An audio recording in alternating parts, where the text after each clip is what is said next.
listening to the Tech Tools for Teachers podcast, where each week we talk about a free piece or two of technology that you can use in your classroom. I'm your host, Shannon Martin. I'm a middle school teacher, technology coach, and personalized learning coordinator for my district. And I'm her husband and producer, Fuzz Martin. And it is season 3. Season 3! Holy cow. Episode number 62. Yeah. Could you ever believe we would get this far? I did. Sure. Because I set it up so we hit number 999. We've got a ways to go, sweetheart. We do. But it's good. There's so many things that we got happening and so many... Yeah. I don't know. There's so much There's going a lot. Well, you've spent pretty much the whole summer getting teaching teachers how to teach both virtually and in the classroom. Yes. And at the same time. Hybrid learning. Yeah. Blended learning. Or blended learning. Or flipped learning. I mean, pick a word. Online and in person. Yeah. All masked. at the same time. Yeah. Masked. Headsetted. You also have to wear a window mask to help your students who are deaf. Yes. And just for people in general, I wear it so that you can see my facial expressions. Yeah, I think that's very good for everybody. Everyone it's just in easier general, to communicate when I have a mask on that has a window. Yeah. By the way, so if you're wearing a window mask, yes, can you please give our listeners, your listeners, not really mine, I'm just here for color commentary. Could you please give those who are listening, that I learned? Yeah, to keep the mask from fogging up. When I got my super cool window masks on Etsy, and when I received them, I mean, Etsy, like a lot of the things are homemade or, like crafters and whatnot. But they got this little like note that said, hey, if your mask fogs up, put a little thin layer of dish soap on the inside and let it dry. And it keeps my mask from fogging up. So I wear my window mask and I have my little dish soap. Now, mind you, if I've been talking for 2 hours, yes, there is condensation in my mask. Like, it doesn't make it perfect, but it definitely does not fog up. Because otherwise it fogs up right away, right? I've seen their masks really get foggy. Yeah. So that little dish soap trick works, and you can reapply the dish soap. So, like, I was running a workshop. I was doing, half-day workshops. And so I did one workshop. I did my soap in the morning, and then I reapplied the dish soap. I dried off with a Kleenex, and then I reapplied the dish soap, and it continued to work all day. So great. If you have a window mask, a little thin layer of dish soap, a little dabble do ya. Yeah, it works great. And yeah, so we got so many things going on. So we're starting this season 3, and I feel like I have so much information. I'm on information overload, and I feel like teachers are all, and just anybody in education at this point, it's like, I don't know, we'll just see what happens. So basically, here's a couple of things we're going to help you with this week. We're going to do some blended learning. I feel like you've spent half your summer teaching how to do blended learning and half of your summer creating virtual classrooms. That too. Because they are cute. They are cute. But it's interesting is there's opinions on this, because some people don't think, everyone has their own opinion. Like, some people think, well, maybe you're not connecting to your students enough if you're making a Bitmoji classroom. Other teachers like, hey, well, if you're going online, it's a place for somebody to find a bunch of resources. So they're super cute. You can do them a million different ways. I have shown my staff different ways, but even different grade levels have that could be its own little chat. But my elementary teachers have one way to set them up, and the high school teachers don't put a Bitmoji in there. They just have basically a place that houses all their information, like a website, but easier to navigate or put together if you want to do something quick. I mean, the cutesiness level is kind of inverse to the grade level, right? Kind of, I guess. Well, and for some, not for every. It depends on personality or how much time you want to spend clicking around and adding things. And some teachers, I mean, there is Facebook pages of here's one all about Clifford, and here's what teachers are putting so many cool resources together and sharing them, which is sure. The biggest piece that I like is the hey, I've created this. I'm not going to hoard it for myself. I'm going to Mm-hmm. share it with other teachers, which I think is fantastic. Yeah, that's great. But I even started, I put up a couple of bulletin boards, but like my classroom will be shared. Or we're doing like a cohort model in my district. So we do have some students in person and some students at home. So that's where all this like blended learning stuff is coming in, because I will be streaming some of my classes for some students that are at home. And so I put up a couple bulletin boards, even though like as teachers, we're going to rotate through. I will only be in my I guess classroom like 2 to 3 times a day. Other teachers will be in there. But I took pictures of the bulletin boards on my wall so I could put them into my virtual classroom. So if we shift online, the kids will have, my cohort kids will have the same picture. Like my classroom, my virtual classroom looks like my actual classroom, because I have my actual bulletin boards in my virtual classroom. Yeah, that's great. But that's kind of like It's a little touch of like normalcy too. Yeah, or they just feel like, oh, like like that's the word wall. If I click on it, my vocab is going to be there. Yeah. Yep. To me, it's a way to de-stress too, because it's just like clicking and making things cute. It's a way of being creative, and just I can sit on the couch and be with the family and make my little virtual classrooms at the same time. So this is even about virtual classrooms. No, I'm sorry. I did take us down the road, but it's still blended learning. It's ways to function both in person and online. I know a lot of schools are going just fully online. Yeah, so we should get started with some information. So this week we are doing like a mix of kind of like, I have tools for blended learning, since I have students that are both in person, like face to face, and online at the same time. And my biggest piece was, how do we make sure the kids at home feel like they're a part of class and participating with their peers, so they stay engaged and so they are not too overwhelmed and not feeling lonely at home. I feel like that was kind of a piece that was missing this past spring, is that I was connecting to my students, but I don't know if they were connecting to each other. Sure.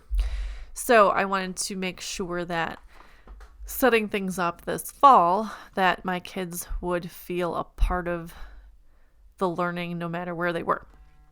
So the sites that I picked, I'm starting with, because this is going to be like a part 1, a part 2, a part 3, a part 4. But we're going to start with 1. And the first site is Dotstorming. So Dotstorming is a cool site. It is set up, and we've kind of talked about like Padlet before. We've talked about Trello before. So it's going to be a site that sets you up with kind of like cards, or like, to me, I call them like Post-it notes, but they're set up like cards. And you're able to manipulate them on your screen. And what you're able to do is you're able to share your like Dotstorming board. Basically, it's called a wall, with your students, and they can then like interact with one another. So you could pose a question and the kids can vote. You add little dots. Sure. And you can add, hence Dotstorming. Correct. And you can you can, as a teacher or the person controlling the board, you can decide like how many times a person can vote on something. And you can change, there's all kinds of things. So you can like add an image, you can go through and have students share like their opinion on something that you just read, and they can vote on it. Or you could post information about like a unit you're working on, and students can kind of interact with one another. So you can add images, there's text, you can add the Post-its, you can, they just did a bunch of upgrades actually in the last couple of weeks here, and you're able to like you can stack and cluster like the little Post-it cards together, and then you can even connect them with like lines, so students can make connections, or you can make connections and have students decide like if certain characters connect to other characters. But what's just nice is when you have this board, and I should clarify, like the free version, you get one board and then you can manipulate it, so then you can like change up your board. Sure. Yeah. Students would always go the same board. If you pay for it, you can have more than one board. Gotcha. Or wall, they're called. So it's a way where you could have students at home if they're learning and students in the classroom, and they could interact with one another on their Dotstorming board, voting and putting in their information and things like that.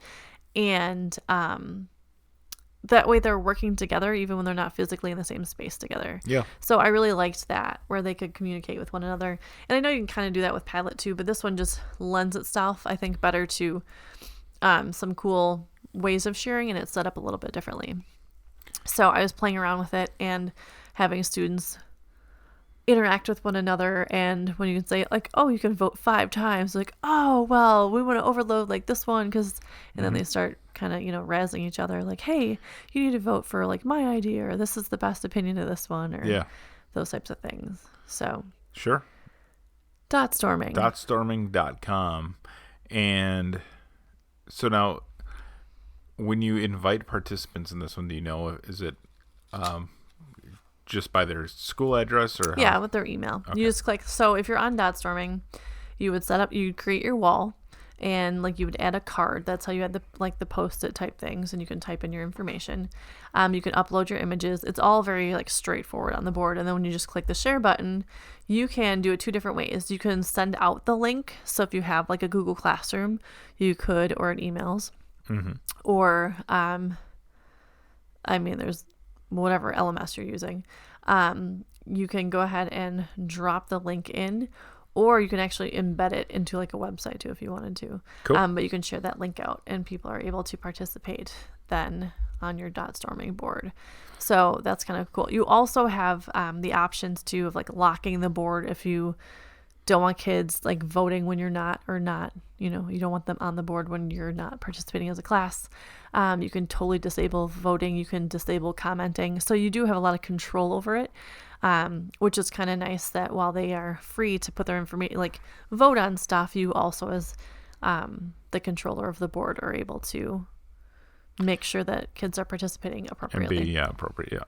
And that's available on the free version. Correct. Good. Yes. Yeah. But you just get one wall on the free version, but you can change it up however you want to. Because if you're just listening to the show for the first time, these tools are always free. We always go with the free version of the tools so that you can use them without having to. Right. And then if you really love it and you want to pay for it later on, but your call. At this point.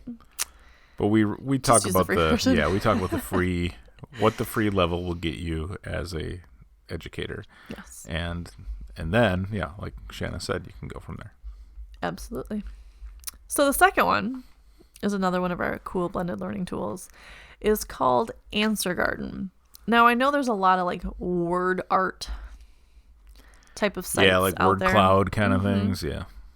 So what's different about AnswerGarden is that when you go and you use AnswerGarden, it's kind of cool. You go to AnswerGarden, you hit the little plus button, and you type in your topic.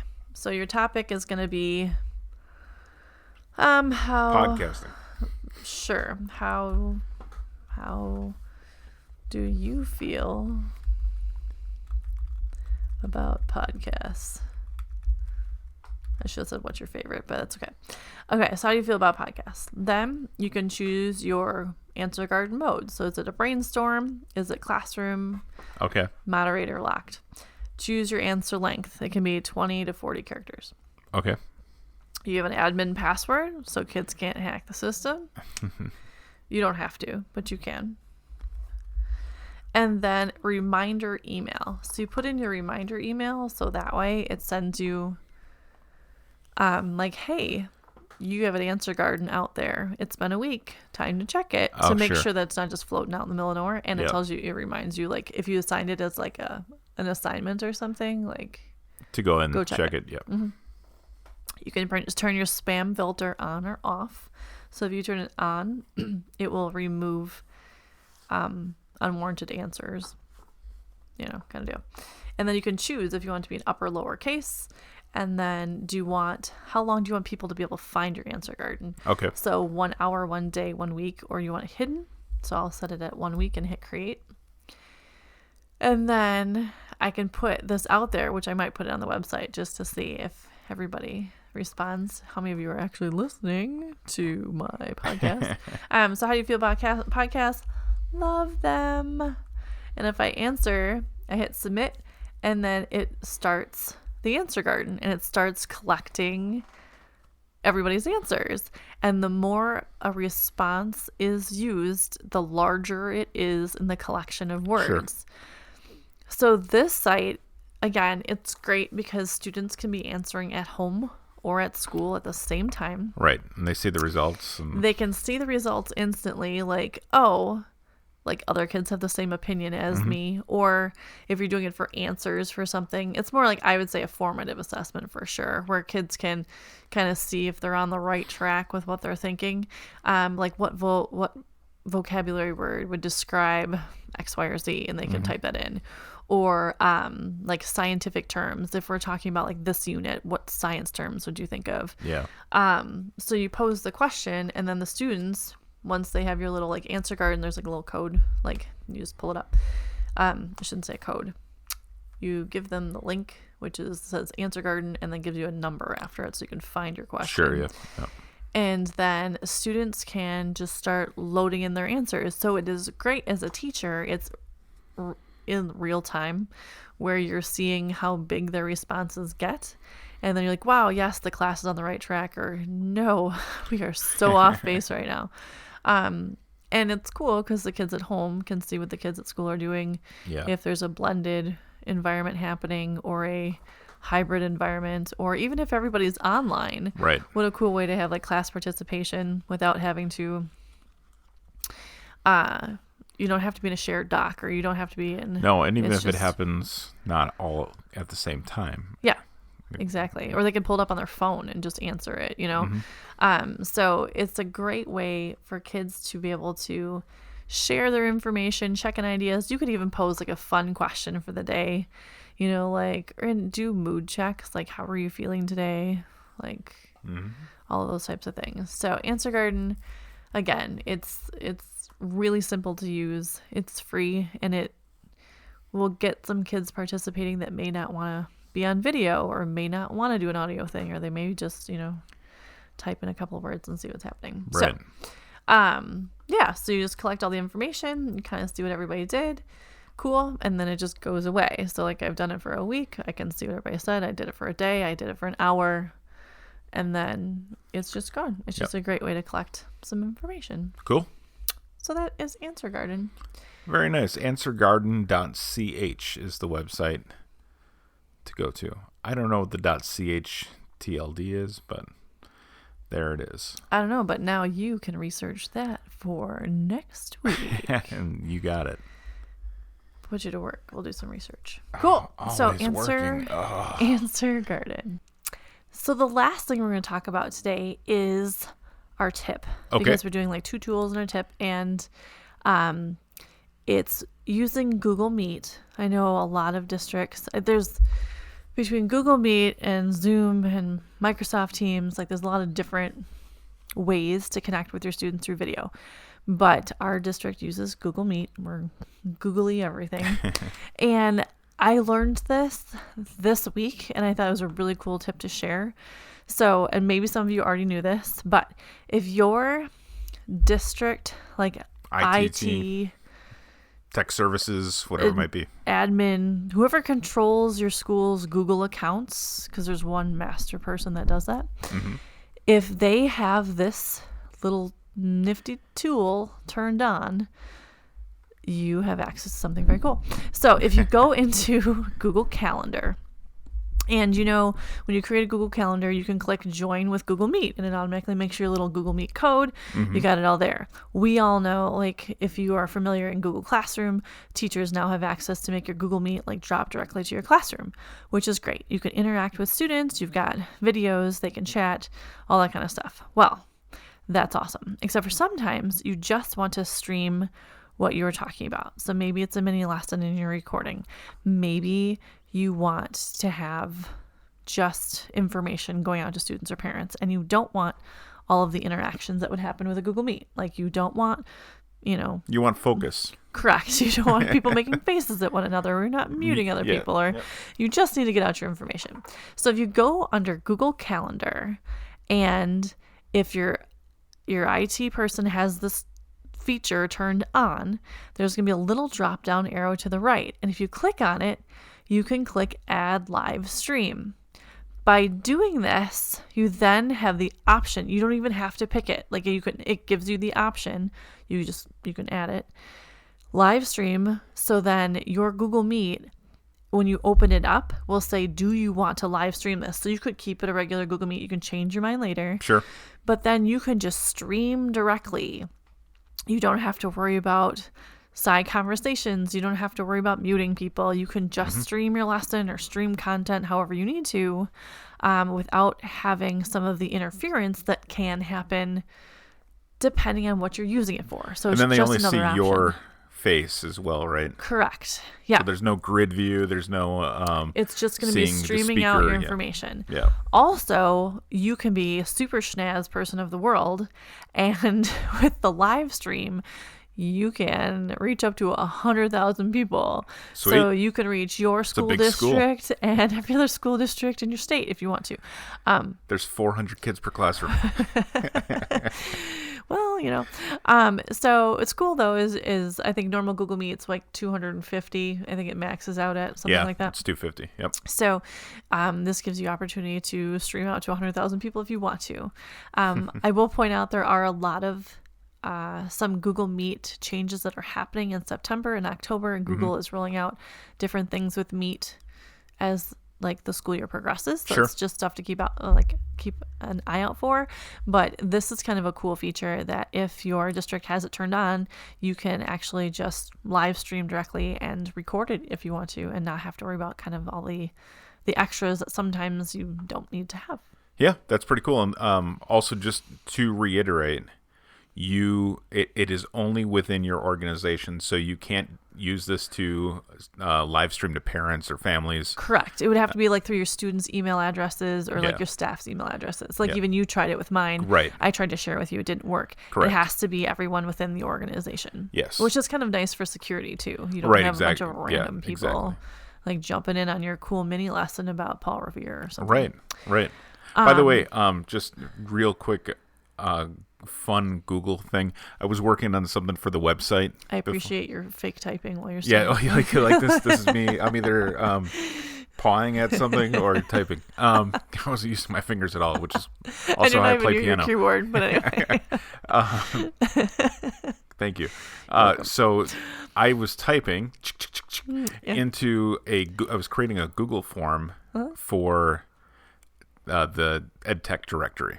So I was typing in lots of school-related terms, and Google came up with a are you looking to create a quiz type auto feature? Like it was reading the text and using clues. You look like a teacher. Yeah. Look at you working online. Nope, just a web nerd. But thank you for asking.